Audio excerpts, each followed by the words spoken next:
Good evening বন্ধুরা, welcome back to my channel simple lifestyle of আগমনী। তোমরা সবাই কেমন আছো? আশা করি তোমরা প্রত্যেকেই খুব ভালো আছো।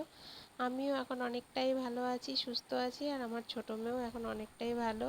তবে আমার হাজব্যান্ড আর বড় মেয়ে এখনও একটু অসুস্থ আছে, কেন ওদের দুজনেরই ভীষণ কাশি হয়েছে।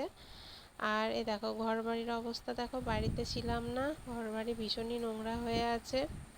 আর ছোটো মেয়ের দুপুরের পর থেকে আর জ্বর আসেনি, তো ঠাম্মির সাথে একটু খেলা করছিল বিকেলবেলাটা, তারপরে ম্যাগি করে দিয়েছিলাম, ম্যাগি খেয়ে এই যে পড়তে বসেছে। আর ওর পাশে আমার বড় মেয়েও পড়তে বসেছে, তো বড় মেয়েকে তো দেখানো যাবে না, ওকে আবার দেখালেও বিরক্ত হয়। আর এই দেখো দুপুরবেলা করেছিলাম পটল দিয়ে আলু দিয়ে পোস্ত, তো আলুগুলো সর্দির মুখে ভালো লাগছে না বলে সব পটলগুলো বেছে বেছে খেয়ে নিয়েছে, আলু পড়ে রয়েছে। আর তার সাথে করেছিলাম মুগের ডাল আর আমের চাটনি আর একটু শাক ভাজা। তো ডালটা গাঢ় গাঢ়ই হয়েছিল দুপুরবেলাতে, এখন আমি আবার গরম করার সময় একটু জল ঢেলে দিয়েছি, তো পাতলা হয়ে গেছে। আর এই যে এইটাতে ম্যাগি করেছিলাম, চা করেছিলাম, আর এই যে ভাত ভাত অনেকটাই আছে। আর মায়ের জন্য রুটি করব কয়েকটা, আর দেখি কি করি রাতে। আর এই দেখো আমার বড় মেয়ে না বমি করলো, বিকেল থেকেই বমি বমি পাচ্ছিল। দুপুরবেলা খুবই সামান্য ভাত খেয়েছে, সন্ধ্যাবেলায় ও আর কিছু খায়নি। আমার ছোটো মেয়ে ম্যাগি খেয়েছে, ও কিছু খায়নি। তো এই সর্দিটা গলার মধ্যে ছিল মনে হয়, তো ওটা এখন বেরিয়ে গেল, তো একটু হালকা হয়ে যাবে গলাটা। আর এই যে আমার কর্তাকে করে দিলাম নুন চিনি লেবুর শরবত। আর এই যে আমার মেয়ের পড়া হয়ে গেছে, কর্তাকে নুন চিনি লেবুর শরবত করে দিয়ে ওকে একটু পড়াতে বসছিলাম। তার আগে তো নিজে নিজে একটু পড়ছিল বানানগুলো, তারপরে আমি আবার এখন একটু ইংলিশের স্পেলিং ধরলাম, কয়েকটা নামতা পড়ালাম। তো আর বলছে মা পড়তে ভালো লাগছে না, আর অনেকটাই রাতও হয়ে গেছে, আমাকে এখন রুটি করতে হবে। তো গাটা এখন মনে হচ্ছে যেন হালকা একটু ছ্যাঁকছ্যাঁক করছে, দেখি রাত্রিবেলা খাইয়ে আবার একটু ওষুধ দিয়ে দেবো। হোমিওপ্যাথি ওষুধ তো 1 ঘন্টা ছাড়া ছাড়াই খাওয়াতে বলেছে। এ দেখো এটা আমার ছোটো মেয়ের ওষুধ, আর এই যে কর্তার অ্যান্টিবায়োটিক দেখলে, আর এই যে এটা আমার বড় মেয়ের ওষুধ, একই রকম দেখতে বলে ওটা খাপে পরেই রেখেছি, নাহলে আবার গোলমাল হয়ে যাবে। আর এই যে কর্তাবাবুর সিরাপ, কাশির সিরাপ। আর আমার বড় মেয়ের হোমিওপ্যাথি খাচ্ছে, তো তো হোমিওপ্যাথি ওষুধেই সব কাজ হবে বলেছে। এটা বমির ওষুধ, 2 মেয়েকেই দিতে পারবো একটাই ওষুধ। বড় মেয়ের ডোজটা একটু বেশি, ওকে 10 ফোঁটা করে দিতে বলেছে, আর ছোটো মেয়েকে 5 ফোঁটা করে।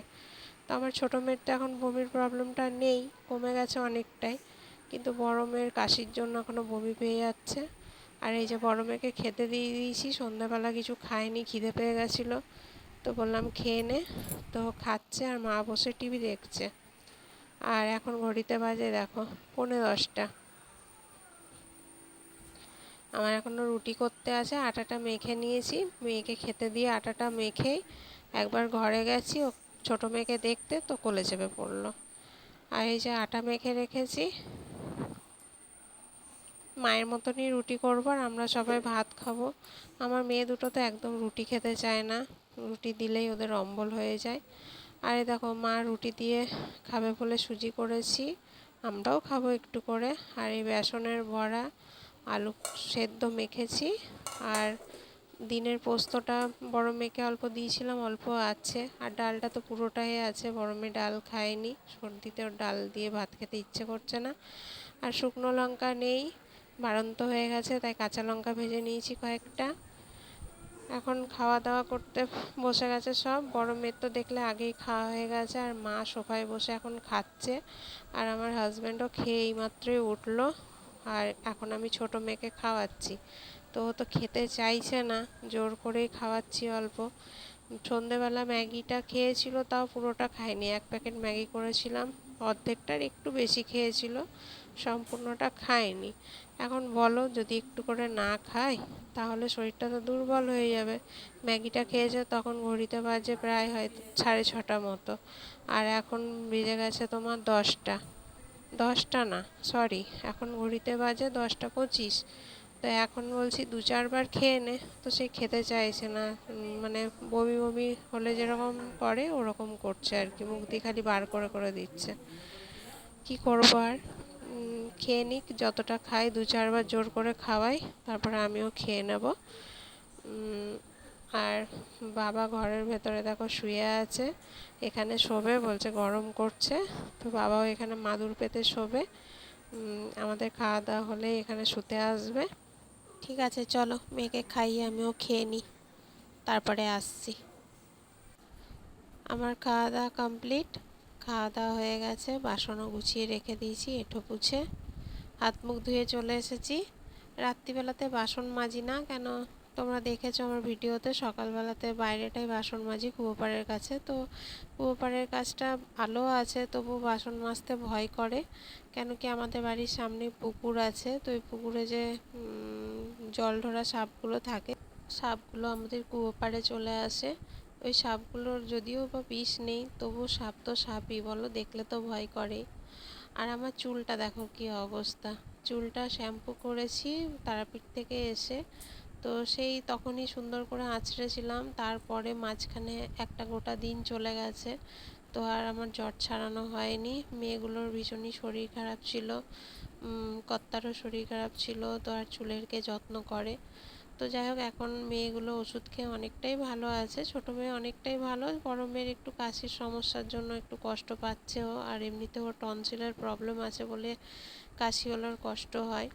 তো কাল সকালে চুলটা সুন্দর করে জট ছাড়িয়ে আঁচড়ে নেবো, রাতে আর আঁচড়ালাম না, অনেকটাই রাত হয়ে গেছে।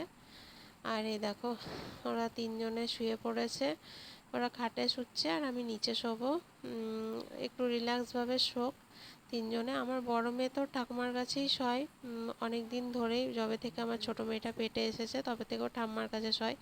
কিন্তু আমি এই দুদিন ঠাম্মার কাছে শুতে দিইনি, কারণ জ্বরটা পরপর প্রত্যেকেরই আমাদের হলো, এবার ভাইরাসের মতো জ্বরটা, এবার ওর ঠাকুমার কাছে যদি গিয়ে শয়, এবার ওর ঠাম্মার জ্বর হয়ে গেলে মুশকিল হয়ে যাবে। তাই ওকে বললাম যে এখন কদিন যতক্ষণ আর কি সুস্থ না হচ্ছিস এখানেই শো, ঠাম্মার কাছে শুতে হবে না। তো আমার বড় মেয়ে এখানে শুতে চায় না, ওর ঠাম্মার কাছে অভ্যাস হয়ে গেছে, কিন্তু ওকে একটু জোর করেই শোয়ালাম, বললাম যে যাস না, ঠাম্মারও আবার জ্বর হয়ে যাবে।